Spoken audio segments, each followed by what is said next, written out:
Alors d'un point de vue conduite du projet, voilà comment ça s'est, réalisé. Donc, on a fait une première visite, dans un établissement, très voisin du nôtre, au Havre, en juin 2016, juste pour, voir comment ça fonctionnait et avoir le ressenti, des utilisateurs qui était, très bon.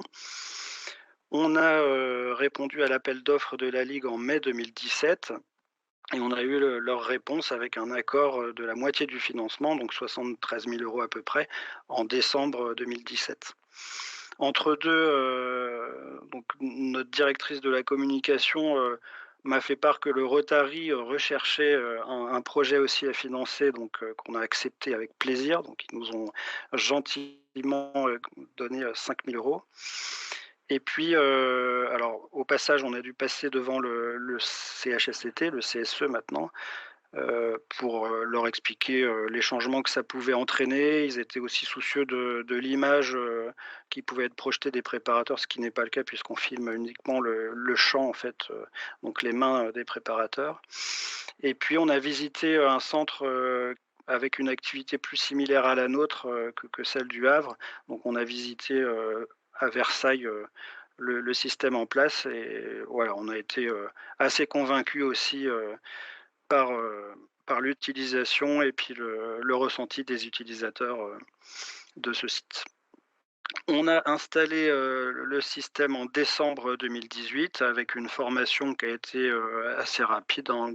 En 2 jours, Eurecam est resté sur place et les utilisateurs ont été formés et on est passé réellement en production, le temps de se familiariser en base, de formation, sur la manipulation. On est passé en production le 5 mars 2019 avec une montée en charge finalement sur 2 mois, où en 2 mois on est passé de 0 à 100 de la production, tracée par Druckcam. Sur la chronologie du projet, pour vous montrer un petit peu, ça a été finalement assez rapide, puisqu'on a déposé le dossier d'appel à projet le 27 décembre 2018.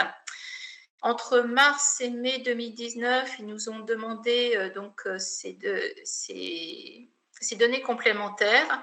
Là, on a été, en l'occurrence, beaucoup aidé quand même par l'OMEDIT, qui nous a orientés sur les impacts forts attendus par l'ARS.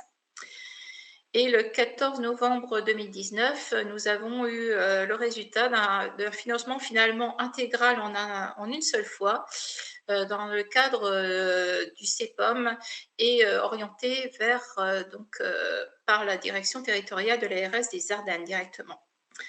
Donc ça sortait un peu de l'article 51 et de l'appel à projet, ça a été orienté en CEPOM.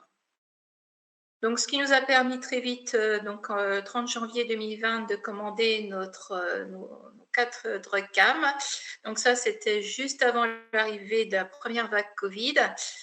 Mais c'est pas pour ça qu'on a en fait décalé l'installation, parce qu'on avait hâte, après cette première vague, de se lancer vraiment dans le projet Druckcam, qui a été donc installé par les équipes de RECAM le 20 juin, et on a en 3 mois très vite pris en charge l'intégralité quasi de toutes les préparations à 97%. Ce qui nous manquait, c'était essentiellement quelques médicaments ex-ATU et essais cliniques et quelques seringues. On a pu ainsi inaugurer Druckcam le 7 octobre 2020 avec la presse locale et France 3 Champagne-Ardenne. Et un an après, on a pu déjà avoir quelques résultats d'indicateurs, notamment sur les taux d'erreur, qui a été présenté donc un poster au GERPAC.